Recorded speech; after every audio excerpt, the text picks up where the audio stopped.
Hello guys, எல்லாரும் எப்படி இருக்கீங்க? இன்னைக்கு நான் உங்களுக்காக தமிழில் ரிலீஸ் ஆகிருக்கக்கூடிய ஒரு வித்தியாசமான ஹாரர் படத்தை கொண்டு வந்திருக்கேன். படத்தோடைய பேர் டார்க். இந்த படத்தோட ஒன்லைன் என்னன்னு பார்த்தீங்கன்னா, படத்தில் வர நம்ம ஹீரோ அசிஸ்டன்ட் டைரக்டராக வேலை பார்த்துட்டு இருக்காரு. சென்னை சிட்டியில் டெம்பரவரியா ஸ்டே பண்ணுறதுக்காக ரெண்டுக்கு வீடு தேடிட்டு இருக்காரு. அப்படி ஒரு தேடி போயிட்டு இருக்கும்போது தான் ஒரு வீட்டோடைய மாடியில் 2 BHK ஒன்று காலியாக இருக்கு. ஆனால் அந்த வீட்டுடைய ஹவுஸ் ஓனர் அதிகமாலாம் ரெண்ட்டும் கேட்கல, அட்வான்ஸும் கேட்கல, ஜஸ்ட் ஒரு 3000 கொடுத்தா கூட போதும்பா அப்படின்ற மாதிரி ஹவுஸ் ஓனர் கேட்குறாரு. நம்ம ஹீரோவா இவ்வளோ கம்மியாக சொல்கிறாரு, சரி ஓகேன்னு சொல்லிட்டு அந்த ரூமுக்கு பின்னாடி இருக்கக்கூடிய மர்மங்கள் எதுவும் தெரியாம அங்க குடி போறாரு. அப்படி ஒரு குடி போனதுக்கு அப்புறம் பல அமானுஷமான விஷயங்கள் அந்த வீட்டுக்குள்ள அரங்கேறுது.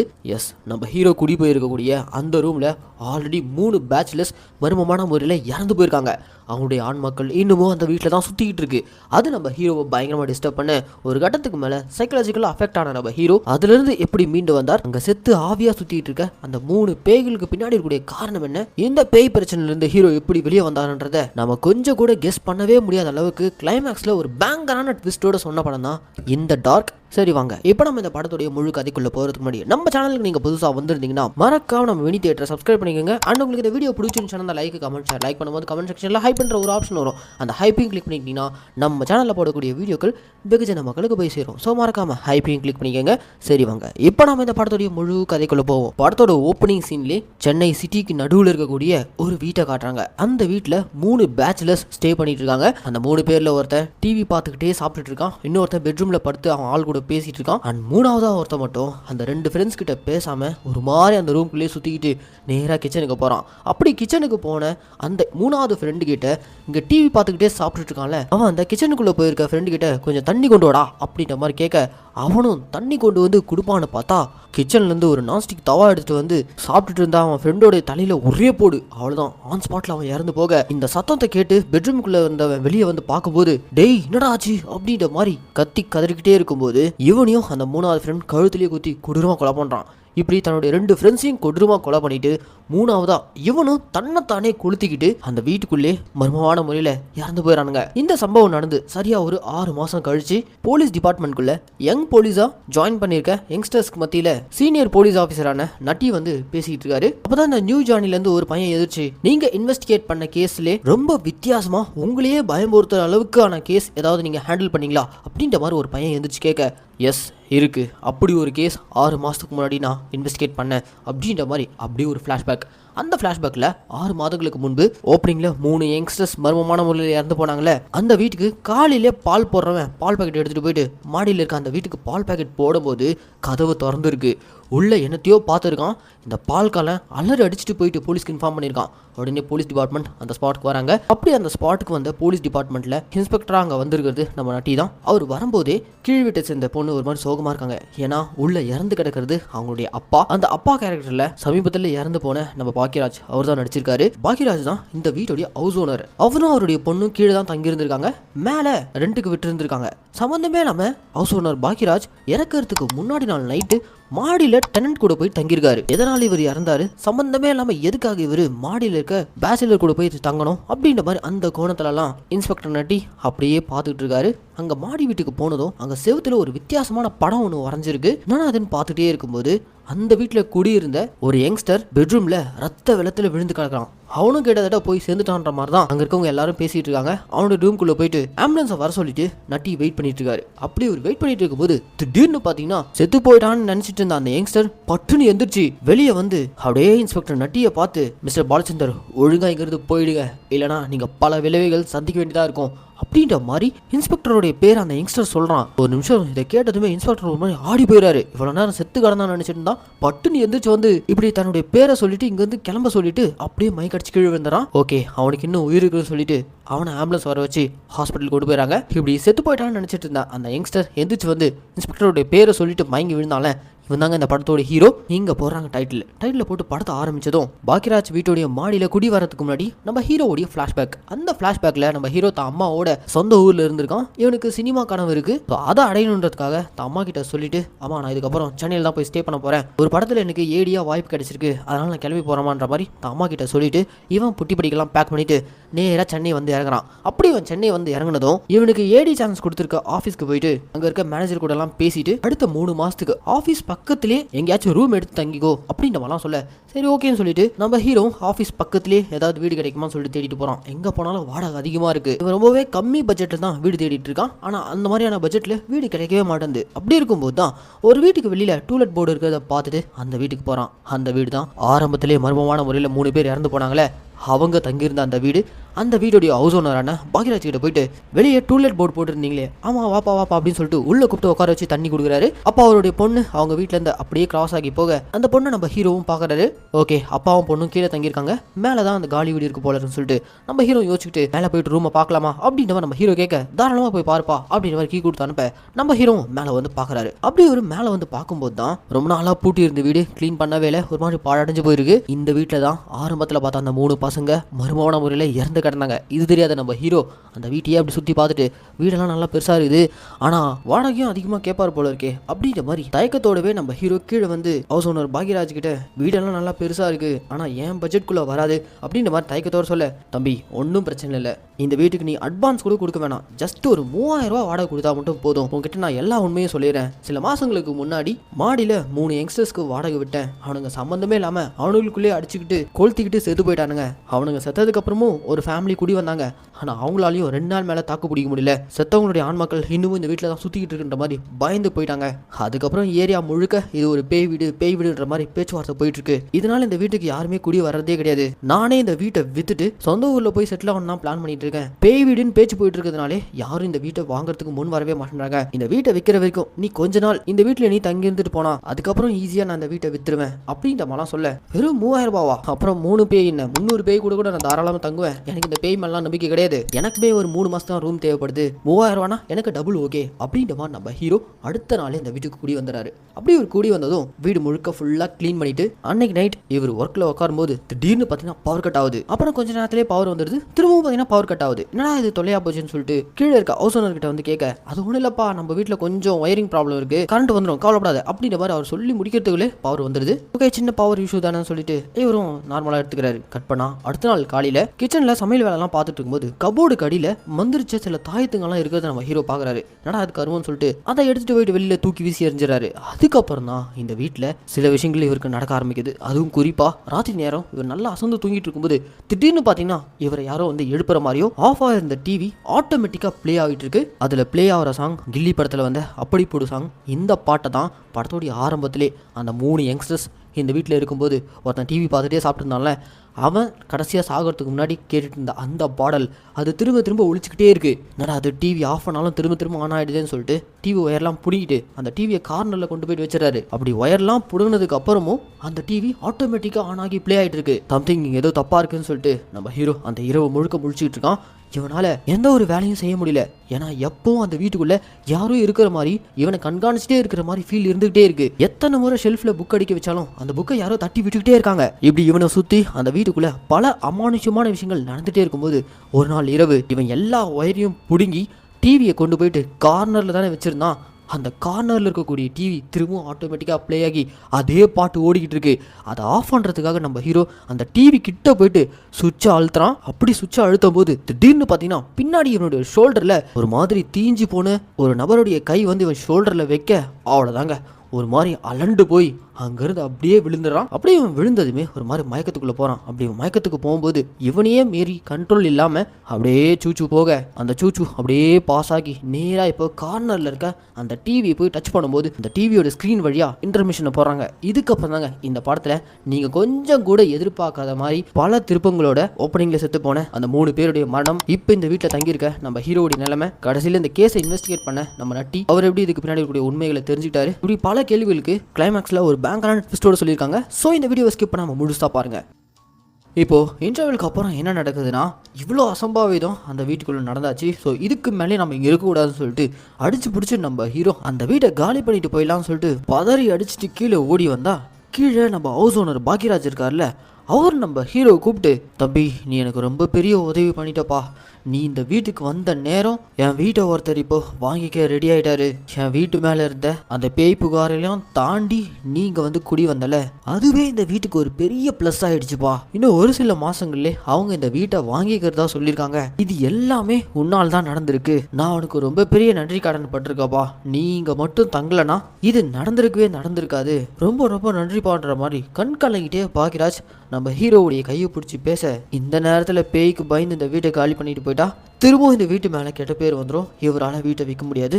ஸோ அதனால் நம்ம ஹீரோ எல்லாத்தையும் கண்ட்ரோல் பண்ணிட்டு அந்த வீட்லேயே ஸ்டே பண்ணலாம்னு சொல்லிட்டு திரும்பவும் முடிவு பண்ணுறாரு.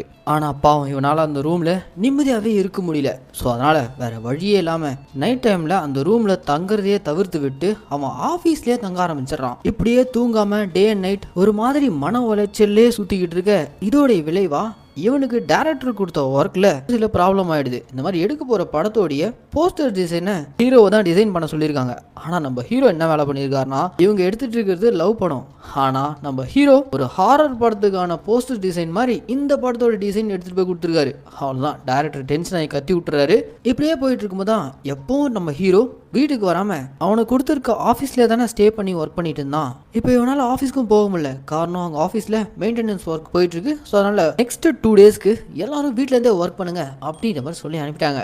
இப்போ ஹீரோக்கா அந்த இரவு நேராக வீட்டில் வந்து தங்கலாமான்னு சொல்லிட்டு அந்த வீட்டையே வெளியிருந்து பார்த்துக்கிட்டு இருக்கான். இவன் பக்கத்துலேயே ஒரு நாய் வந்து அந்த வீட்டையே வெறிச்சோடி பார்த்துக்கிட்டு இருக்கு. ஐயோ, இந்த வீட்டில் ஒரு ராத்திரி தங்கினா அவ்வளோதான், நான் போய் சேர வேண்டியதான்னு சொல்லிட்டு நம்ம ஹீரோ பக்கத்துலேயே ஒரு லாட்ஜில் ரூம் போட்டு ஸ்டே பண்ணுறான். அந்த லாட்ஜ் ரூமில் சரக்கு அடிச்சுட்டு ரொம்ப நாள் கழிச்சு நிம்மதியாக நம்ம ஹீரோ படுத்துட்டு இருக்கும்போது இவனுடைய ஃபோனுக்கு இவங்க அம்மா கால் பண்ணுறாங்க.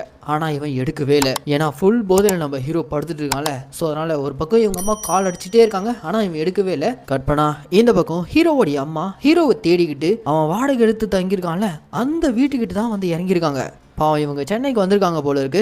பையன் ஃபோன் அடிச்சா எடுக்கவே இல்லை. ஸோ அதனால் இவன் தங்கியிருக்க வீட்டுக்கே வந்துட்டாங்க. வந்ததுமே நேராக இப்போது ஹவுஸ் ஓனர் வீட்டு காலிங் பில் அடிச்சு என் பையன் விக்னேஷ் மேலே தான் தங்கியிருக்கான், என்னன்னு தெரில, ஒர்க் பிஸியாக இருக்குமா போல இருக்கு. ஸோ அதனால் நான் ஃபோன் பண்ணாலும் அவன் எடுக்கல, மெயில் விட்டது, ஸ்பேர் கீ இருந்தால் கொடுங்க அப்படின்ற மாதிரி போய் கேட்கும்போது அந்த வீட்டில் ஹவுஸ் ஓனர் பாக்கியராஜ் இல்லை, அவருடைய பொண்ணு பிரியதர்ஷினி தான் இருக்காங்க. அவங்க தான் மேலே ஸ்டே பண்ணியிருக்கு, உங்கள் பையன் தானே, எனக்கு நல்லா தெரியும், இந்தாங்க வீட்டோட கீ அப்படின்ற மாதிரி அவங்களும் அந்த சாவி கொடுத்ததுமே இப்போ ஹீரோவுடைய அம்மா நேராக இப்போ மேலே வந்து அந்த வீட்டில் நடக்கக்கூடிய அமானுஷம் எதுவுமே தெரியாமல் ஹீரோவுடைய அம்மா ஹீரோவுடைய வீட்டுக்குள்ளே போகிறாங்க. அப்படி உள்ளே போனதும் அந்த வீட்டே ஒரு மாதிரி அலங்கோலமாக இருக்குது. ஸோ அதனால் அது எல்லாத்தையுமே ஃபுல்லாக க்ளீன் பண்ணிவிட்டு பையன் காலையில் வந்துடுவான்னு சொல்லிட்டு அந்த வீட்டோடைய பெட்ரூமில் போயிட்டு இவங்க அம்மா படுத்துறாங்க. அப்படி இவங்க படுத்துட்டு இருக்கும்போது நடு ராத்திரி ஹாலில் டிவி பிளே ஆகிற சத்தம் கேட்குது. இந்த டிவி சத்தம் கேட்டதுமே ஹீரோடைய அம்மா கண்முழிச்சுறாங்க. ஒரு வேளை பையன் தான் வீட்டுக்கு வந்திருக்கானு சொல்லிட்டு, டே விக்னேஷ் நீ தான் வந்திருக்கியா அப்படின்ற மாதிரி கூப்பிட்டு பார்க்குறாங்க. ஆனால் அந்த பக்கம் வந்து பையனுடைய குரல் இல்லவே இல்லை. என்னடா இது, பையன் வீட்டுக்கு வந்திருக்கான் போல இருக்கு, டிவி ஆன் பண்ணியிருக்கான், ஆனால் பேசவே மாட்டேன்றானேன்னு சொல்லிட்டு இவங்க பெட்ரூம் கதவை திறந்துட்டு போய் ஹாலில் பார்த்தா ஹாலே எம்டியாக இருக்குது. கார்னரில் எந்த ஒரு ஒயரும் இல்லாமல் இவன் வச்சுருக்க டிவி இருக்குல்ல, அந்த டிவியில் வழக்கம் போல் அதே அப்படி போடு பாட்டு தான் ஓடிக்கிட்டு இருக்கு. அந்த பாட்டு ஓடிட்டு இருக்கிறத பார்த்துட்டு ஹீரோடைய அம்மா பயந்து போய் அந்த டிவி ஆஃப் பண்ண போகிறாங்க. அப்போ சடனாக ஒரு அமானுஷமான உருவம் இவங்க அம்மாவை தாக்க வருது. தப்புன்னு பார்த்தா லாட்ஜில் நல்லா அசந்து தூங்கிட்டு இருக்க நம்ம ஹீரோ கண்முழிச்சிக்கிறான். எஸ், இது அவனுக்கு கனவாக வந்திருக்கு. ஒருவேளை அம்மா தான் நம்மளை தேடி வந்திருக்காங்களோ, அம்மா ஏதாவது ஆபத்தில் மாட்டிருப்பாங்களோ சொல்லிட்டு அடிச்சு பிடிச்சி நம்ம ஹீரோ வேகமாக ஓடி வந்து வீட்டை திறந்து எல்லா ரூமையும் தேடி வந்து செக் பண்ணி பார்க்குறான். வீட்டில் இவங்க அம்மா ஆளையே காணோம். உடனே அவங்க அம்மாவுக்கு கால் பண்ணா, டேய் நான் ஊரில் தான்டா இருக்கேன், நான் உன்னை பார்க்கலான்னு வரலான்னு தான் இருந்தேன், ஆனால் நீ ஃபோன் பண்ண எடுக்கவே இல்லையே, என்ன பண்ணிட்டு இருக்க அப்படின்ற மாதிரி காலில் அவங்க அம்மா சொல்கிறாங்க. எஸ், அவங்க அம்மா இன்னும் இவனை பார்க்க இங்கே வரவே இல்லை. ஆனால் இவனுக்கு அந்த மாதிரி கனவு வந்து பயங்கரமாக டிஸ்டர்ப் பண்ணியிருக்கு. இந்த சம்பவம் நம்ம ஹீரோவை பயங்கரமாக டிஸ்டர்ப் பண்ண வைக்குது. அந்த இரவு அசந்து போய் அந்த வீட்டு பெட்ரூம்லேயே படுத்துட்டு இருக்கும்போது அந்த வீட்டில் செத்து போன அந்த 3 ஆண்மாக்கள் அவனை தூங்கவே விட மாட்டேங்குது, பயங்கரமாக டிஸ்டர்ப் பண்ணுது. ஒரு கட்டத்துக்கு மேலே எக்ஸாஸ்ட் ஆன நம்ம ஹீரோ அந்த பேய்களே பிடிச்சி கண்ணா பின்னா திட்ட ஆரம்பிக்கிறான். அந்த வீட்டில் இருக்கக்கூடிய பொருட்களெல்லாம் அடிச்சு நொறுக்க ஆரம்பிச்சிடறான். இப்படி அந்த ரூமையே இவன் அலங்கோலம் பண்ணி வச்சிருக்கிறத கீழ் வீட்டு ஹவுஸ் ஓனரான பாக்யராஜ் இருக்கார்ல, அவர் வந்து பார்க்குறாரு. அவர் பார்த்துட்டு, டேய் உனக்கு என்னடா பிரச்சனை, ஏன் இப்படிலாம் பண்ணிட்டு இருக்கன்ற மாதிரி ஹீரோவை கூப்பிட்டு கேட்கும்போது தான் நடந்தது எல்லாத்தையுமே நம்ம ஹீரோ ஒன்று விடாமல் சொல்கிறான். அட பாவி, நான் என் வீட்டை வைக்கணுன்றதுக்காக நீ ஏன்டா இந்த வழியெல்லாம் தாங்கிக்கிட்டு இருக்க, எனக்கு ஒன்றும் பிரச்சனை இல்லை, தயவு செஞ்சு இங்கே வந்து காலி பண்ணிட்டு போயிட்டு நிம்மதியாக இருப்பா அப்படின்ற மாதிரி பாக்கியராஜ் எவ்வளோ எடுத்து சொல்கிறாரு. ஆனால் ஆல்ரெடி பாக்கியராஜ் எவ்வளோ கஷ்டத்தில் இருக்காருன்றதை நம்ம ஹீரோ பார்த்துருக்கான். ஏன்னா அவர் இந்த வீட்டை விற்றா தான் அவரால் கடன் பிரச்சனைலேருந்து தப்பிக்க முடியும், ஊரில் போய் செட்டில் ஆக முடியும். வயசானவர் வேற, கல்யாண வயசில் பொண்ணு வேற வச்சிருக்காரு. ஸோ அதனாலே நம்ம ஹீரோ ஒன்றும் பிரச்சனை இல்லை சார், நான் பார்த்துக்கிறேன் அப்படின்ற மாதிரி பேசி சமாளிச்சிடறான். அந்த இரவு மாடியில் போய் தூங்கலாம்னு சொல்லிட்டு நம்ம ஹீரோ மாடிக்கு போகிறான். மாடியில் பாக்கியராஜோடைய பொண்ணு இருக்காங்க. அவங்க நம்ம ஹீரோ கிட்ட, எனக்கு தெரியுங்க அந்த வீட்டில் என்ன நடக்குதுன்ட்டு. உங்களுக்கு முன்னாடி இந்த வீட்டில் ஒரு 3 பசங்க தங்கியிருந்தானுங்களே, அதில் ஒரு பையன் சாகிறதுக்கு முன்னாடி நாள் தான் என்கிட்ட வந்து ப்ரப்போஸ் பண்ணான். அந்த ப்ரப்போசலை நான் ஏற்றுக்கல. அந்த கொலவெறியில் தான் அவன் கூட இருந்த அவன் ஃப்ரெண்ட்ஸையும் அவன் கொண்டுட்டு அவனும் செத்துட்டான். அந்த 3 பேருடைய சாவுக்கு காரணம் நான் தான். என்னால் தான் அந்த ப்ரொபோசல் பையன் இறந்து போனான்ற மாதிரி எங்கள் அப்பா இன்னமும் நம்பிட்டு இருக்காரு. அதனால தான் என்கிட்ட அவர் பேச மாட்டேன்றாரு அப்படின்ற மாதிரிலாம் இந்த பொண்ணு சொல்ல, ஓ இதுதான் நடந்ததா அப்படின்ற மாதிரி நம்ம ஹீரோவும் கேட்டுட்டு இருக்காரு. கட் பண்ணா அடுத்த சீன்லேயே ஹவுஸ் ஓனர் பாக்கியராஜ் கையில் ஒரு சரக்கு பாட்டில், சிப்ஸ் பேக்கெட், இதோட நேராக நம்ம ஹீரோ கிட்ட வந்து, தம்பி இந்த ரூமில் உனக்கு தூங்குறது தானே பிரச்சனை, நான் இன்னைக்கு உங்க கூட கம்பெனி கொடுக்குறேன், இன்னைக்கு வா நம்மளாம் அந்த பேயான்னு பார்த்துருவோம்னு சொல்லிட்டு சம்பவம் நடந்த அந்த நைட் நம்ம ஹீரோ கூட ஹவுஸ் ஓனர் பாக்கியராஜ் சரக்கு போட்டு அப்படியே ஜாலியாக பேசிக்கிட்டு வீடை விற்கிறவருக்கு தான் பிரச்சனை, அதுக்கப்புறம் எதுவும் இல்லைடா கண்ணா அப்படின்ற மாதிரி ரொம்ப சகஜமாக பேசிகிட்டு இருக்காரு. அப்படி பேசிக்கிட்டே ஃபுல் போதையில் மட்டையாகி சோஃபாலே படுத்துடுறாரு. ஹவுஸ் ஓனர் பாக்கியராஜ் இப்படி ஃபுல்லாக மட்டையாகி படுத்ததுக்கப்புறம் திரும்பவும் அந்த பேய்களுடைய அட்ராசிட்டி ஸ்டார்ட் ஆகுது. ஹீரோவை சுற்றி அமானுஷமான சத்தங்கள், ஆட்டோமேட்டிக்காக டிவி பிளே ஆகுறது, இந்த மாதிரி பல விஷயங்கள் பண்ணி அவனை பயம்படுத்த ஒரு கட்டத்துக்கு மேலே வெறுப்பான நம்ம ஹீரோ, ஹே பேய்ங்களா உங்களுக்கு என்னதான் வேணும், நீங்கள் என்ன பண்ணாலும் நான் இந்த நைட் பயப்படவே மாட்டேன், நான் இங்கே தான் இருப்பேன் அப்படின்ற மாதிரிலாம் சொல்லிகிட்டே இருக்கும்போது தான் பெட்ரூமில் ஒரு சத்தம். பெட்ரூம்குள்ளே போயிட்டு நம்ம ஹீரோ பார்க்கும்போது இவன் கண்ணு முன்னாடி அந்த 3 ஆண்மாக்கள் கட்டிலேயே பார்த்துக்கிட்டு இருக்கு. அந்த கட்டில் ஒரு மாதிரி தீஞ்சு போன உடல் ஒன்று இருக்கு. யாருடைய உடல்ரா அதுன்னு போய் பார்த்தா அது நம்ம ஹீரோவுடைய உடல். அப்படி இவனுடைய உருவம் அங்கே தீஞ்சு போய் கிடக்கிறத பார்த்துட்டு அந்த பேய்ங்க கிட்ட, ஹே பெண்ண நீங்கள்லாம் சேர்ந்து என்னை சாவடிச்சிட்டீங்க, நான் செத்து போயிட்டேன்னு நான் நம்பணுமா, நீங்கள் தாண்டா செத்து ஆவி ஆகிட்டீங்க, நான் சாகாமல் உயிரோடு தான் இருக்கேன்னு நான் நிரூபிக்கட்டுமா அப்படின்றவா நம்ம ஹீரோ அந்த இடத்துல ஒரு சரக்கு பாட்டில் உடைச்சி கண்ணாடி சீல் எடுத்து இவனுடைய நெஞ்சு பகுதியில் கிழிச்சு ரத்தத்தை காட்டுறான். பாத்தியா நான் இன்னும் சாகலை, உயிரோடு தான் இருக்கேன், இதை நான் எப்படி நிரூபித்தேன், அந்த மாதிரி உங்களால் நிரூபிக்க முடியுமா அப்படின்ற மாதிரி அந்த பேய்களை பார்த்து கேட்க அந்த 3 பேய்களும் அப்படியே காத்தோட காத்தா கரைஞ்சி போயிடுது. அதுக்கப்புறம் நம்ம ஹீரோ அந்த ரத்த காயத்தோட பெட்டில் போய் படுத்திருக்கான். அதுக்கப்புறம் தான் அடுத்த நாள் காலையில் பால் பாக்கெட் போட வந்தவன் பார்க்கும்போது அந்த ரூமே ஒரு மாதிரி அலங்கோலமாக ஹவுஸ் ஓனர் பாக்கியராஜ் செத்து சோஃபாவில் இருக்காரு. பெட்ரூமில் ரத்த வெள்ளத்தில் நம்ம ஹீரோவும் இருந்திருக்கான். அதுக்கப்புறம் தான் போலீஸ்க்கு இன்ஃபார்ம் பண்ணி போலீஸும் வந்து ஸ்பாட்டில் பார்த்துருக்காங்க. ஹவுஸ் ஓனர் பாக்கியராஜ் ஃபுல் போதையில் சோஃபாவில் படுத்துட்டு இருக்கும்போது தான் ஹார்ட் அட்டாக்லேயே அவர் இறந்து போயிருக்காரு.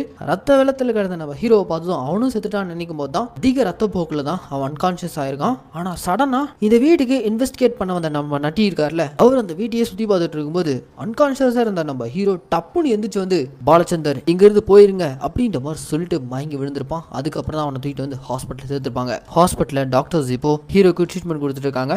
அவன் குணமாயிடுவான் அப்படின்ற மாதிரி சொல்ல நம்ம இன்ஸ்பெக்டர் நட்டியும் உள்ள போயிட்டு ஹீரோவை பார்க்கும்போது ஹீரோ திரும்பவும் அப்படியே கண் முழிச்சிட்டு, பாலச்சந்தர் நான் தான் உங்களை போக சொன்னல அப்படின்ற மாதிரி இன்ஸ்பெக்டர் நட்டியோட சட்டையை பிடிச்சி உழுக்க அவரு ஒரு மாதிரி ஆடி போயிடாரு. அதுக்கப்புறம் கான்ஸ்டபிள்ஸை கூப்பிட்டு செத்து போன ஹவுஸ் ஓனர் பாக்கியராஜோடைய பொண்ணு அவங்கள விசாரிச்சிங்களா அப்படின்ற மாதிரி கேட்க, கான்ஸ்டபிள்ஸா எது பொண்ணா, நாங்கள் யாரும் எந்த பொண்ணுக்கிட்டையும் விசாரிக்கலையே அப்படின்ற மாதிரி கான்ஸ்டபிள் சொல்ல, சம்திங் அந்த வீட்டில் ஏதோ தப்பாக இருக்குது, அது என்னென்னு கண்டுபிடிக்குன்ற மாதிரி நட்டி மட்டும் தனியாக கிளம்பி அந்த வீட்டுக்கு போகிறாரு. அப்படி அவர் அந்த வீட்டுக்குள்ளே போனதும் ட்ராவில் சில நியூஸ் பேப்பர் கட்டிங்ஸ் இருக்கிறதா பார்க்குறாரு. அந்த நியூஸ் பேப்பர் கட்டிங்கில் போன வருஷமே நட்டியோட பொண்ணு காதல் தோல்வியில் தூக்கு மாட்டி இறந்து போயிட்டாங்கன்ற மாதிரி நியூஸ் இருக்குது.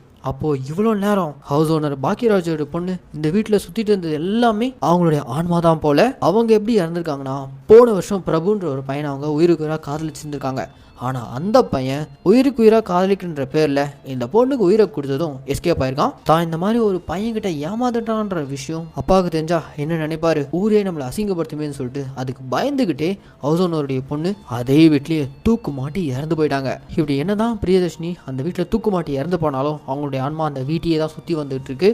ஆன்மான்னு தெரியாமல் அதுக்கப்புறம் அந்த 3 பேச்சுலர்ஸ் மேல் வீட்டுக்கு குடி வந்தானுங்களே, அதுல இருந்த ஒரு பையன் செத்து போய் ஆவியாக சுற்றிட்டு இருக்க பிரியதர்ஷினியோடைய ஆன்மாவை பார்த்துட்டு எப்படியாவது இந்த பொண்ணை கரெக்ட் பண்ணுன்ற மாதிரி தப்பான கண்ணோட்டத்திலே பார்த்துட்டு இருந்திருக்கான். அவனுடைய அந்த தப்பான பார்வை பிரியதர்ஷினி ஆன்மாவை பயங்கரமாக டிஸ்டர்ப் பண்ணியிருக்கு. இதுக்கு முன்னாடி தன்னை பிரபுன்ற அந்த பையன் ஏமாற்றிட்டு போனால அவனை ஞாபகப்படுத்தியிருக்கு. இதுக்கு மேலேயும் இந்த மாதிரி பசங்கள்லாம் இந்த உலகத்திலே இருக்கக்கூடாதுன்னு சொல்லிட்டு முதல்ல அந்த பையனை பொசஸ் பண்ணியிருக்கு.